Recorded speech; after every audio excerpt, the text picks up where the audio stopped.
নমস্কার, 24 ঘন্টা আপনাদের সকলকে স্বাগত।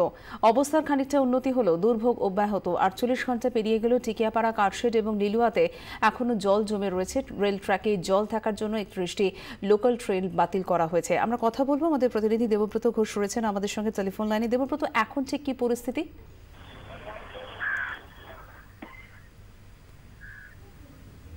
দেবব্রত, তুমি কি শুনতে পাচ্ছ? হ্যাঁ, আমি সঞ্চিতা রয়েছি। দেবব্রত, আজকে ঠিক কি পরিস্থিতি সকাল থেকে? সঞ্চিতা, এখনো পর্যন্ত সকাল থেকে যে পরিস্থিতি আমরা দেখতে পাচ্ছি, টিকিয়াপাড়া কারশেডের কাছে জল জমে থাকায় সেখানে সকাল থেকে কিছু বেশি ট্রেন। দেবব্রত, যদি একটু জোরে কথা বলা সম্ভব হয়, শোনা সম্ভব হচ্ছে না। সঞ্চিতা, আজকে সকাল থেকে 30টিরও বেশি লোকাল ট্রেন দক্ষিণ পূর্ব রেলে বাতিল করা হয়েছে এবং চান্দলিপ্ত এক্সপ্রেস এই ট্রেনটিও বাতিল। আপাতত ধন্যবাদ।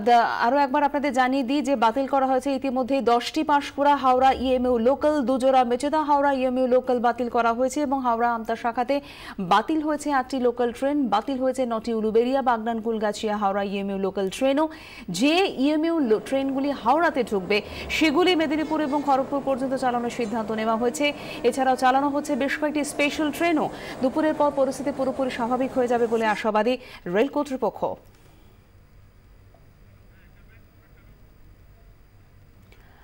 দক্ষিণ পূর্ব রেলের বেশিরভাগ ট্রেনই চলছে হাওড়া থেকে এবং অনেকটাই স্বাভাবিক স্বয়ংক্রিয় সিগন্যালিং ব্যবস্থা। বৃষ্টি না হলে দুপুরের পর থেকে পরিস্থিতি অনেকটাই স্বাভাবিক হবে বলে দাবি করছেন দক্ষিণ পূর্ব রেলের মুখ্য জনসংযোগ আধিকারিক। পরিস্থিতি স্বাভাবিক অনেকটা হয়ে এসছে। আমরা একদিকের দিকের মানে হাওড়া থেকে যে গাড়িগুলো ছেড়ে বেরোয় তার সিগন্যালিং ব্যবস্থা আমরা কাল রাত থেকে পেয়ে গেছি। ডাউনে এখন আপেও জল আছে, কিন্তু জল সম্পূর্ণ নামেনি, কিন্তু সিগন্যালিং ব্যবস্থা চালু হয়েছে। ডাউনের দিকে যে গাড়িগুলো হাওড়ার দিকে ঢোকে সেখানে এখনো জল আছে, সেখানে এখনো ম্যানুয়াল সিস্টেমে গাড়ি ঢুকছে। তো যার জন্য পরিস্থিতি এখনো সম্পূর্ণ নর্মাল নয়। যদি বৃষ্টি আর না হয় আর জল না জমে তাহলে আশা করি বেলার দিকে পরিস্থিতি কিছুটা স্বাভাবিক হয়ে যাবে।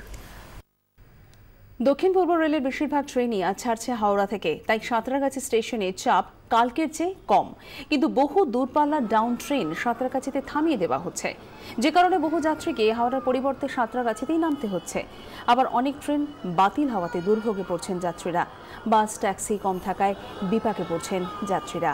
এই সুযোগে বেশি ভাড়া হাঁকছেন ট্যাক্সি চালকরা। এক্সপ্রেস ট্রেন লেটও চলছে, আর সাইমালটেনিয়াসলি যে লোকাল ট্রেনগুলো আছে সেগুলো ম্যাক্সিমাম ট্রেন ক্যান্সেল।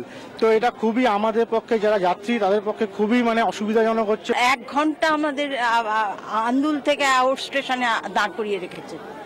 তারপরে এইরকম হ্যারাসমেন্ট, গাড়ি নাই বা বেশি ভাড়া চাইছে, খুব খারাপ অবস্থা। জল জমে আছে টিকিয়াপাড়াতে, ওই জন্য যেতে পারছে না, যাত্রীগণদের খুব অসুবিধাই হচ্ছে।